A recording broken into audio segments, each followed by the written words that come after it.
Բարի լույս սիրելիներ։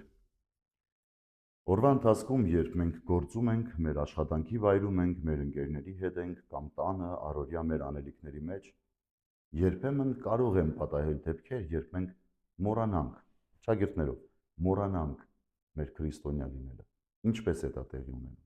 Շատ դեպքերում մենք կանգնում ենք խնդիրների եւ հարցերի առջև, որտեղ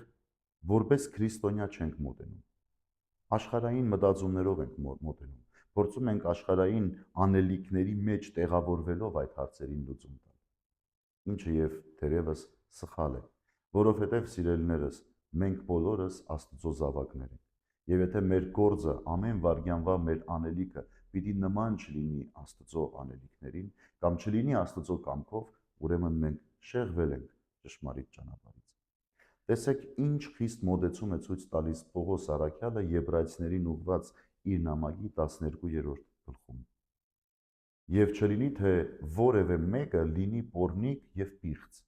ինչպես Եսավը, որը մի աման կերակրի դիմաց անձրանիկությունը վաճառեց։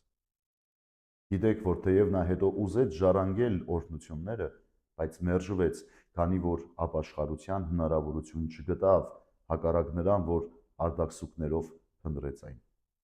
Մենք բոլորս անդրանիկության շնորհն ունենք մեր կյանքում։ Սակայն ինչպես ենք վարվում այդ շնորհի հետ։ Արդյոք մենք չենք վաճառում մեր անդրանիկությունը։ Տեսնում ենք դեպքեր, երբ մարդը մոռանում է, թե ինքը ով է։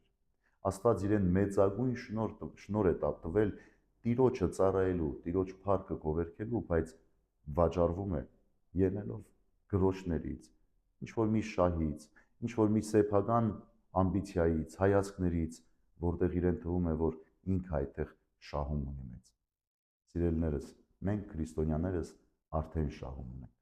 Մեր շահումը մեր Տեր Հիսուս Քրիստոսի հետևորդ լինելն է։ Հետևաբար այսօր եկեք միասին ուշադիր լինենք մեր արարքներին։ Չլինի, թե հանկարծ գայթակղվենք աշխարհային առաջարկներով, աշխարհային ապրումներով եւ մոռանանք, որ մենք անդրանիկներն ենք, մենք Տիրոջ զավակներն ենք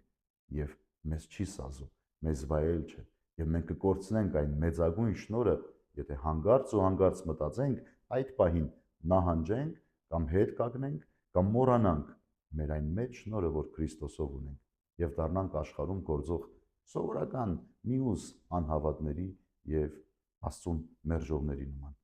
Ուրեմն սիրելիներս, արթուն պահեք ձեր միտքը, միշտ ուրախացեք եւ պարզեցեք այն բանով, որ դուք Տիրոջ զավակներն եք եւ Տերը ձեզ զորացնելու է ձեր յուրաքանչյուր քայլի մեջ, որպեսզի չտրվեք գայթակղությունների։ Բարի եւ խաղաղ օր ձեզ բոլորին։ Աստված օրհնի ամենքիս։